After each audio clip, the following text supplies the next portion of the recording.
చంద్రబాబు ఓ రాజకీయ వికలాంగుడు అని మండిపడ్డారు మంత్రి పెద్దిరెడ్డి రామచంద్రారెడ్డి. అందుకే పొత్తుల కోసం పాకులాడుతున్నాడని విమర్శించారు. జగన్ను ఒంటరిగా ఢీకొట్టలేక పొత్తులతో ఎన్నికలకు వెళ్తున్నాడని చెప్పుకొచ్చారు. అనంతపురం జిల్లా రాయదుర్గం నియోజకవర్గంలో వైఎస్ఆర్సీపీ కార్యకర్తల సమావేశంలో జిల్లా ఇన్ఛార్జ్ మంత్రి పెద్దిరెడ్డి రామచంద్రారెడ్డి ముఖ్య అతిథిగా పాల్గొన్నారు.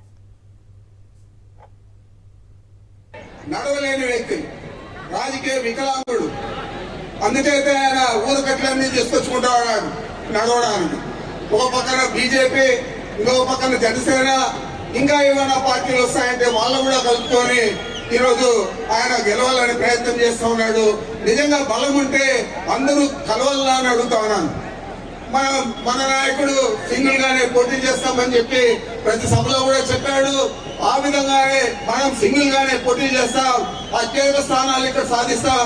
ఈ రాష్ట్రంలో తిరిగి జగన్మోహన్ రెడ్డి గారు ముఖ్యమంత్రి అయ్యేదాకా మీరందరూ కూడా మాతో పాటు కృషి చేయాలని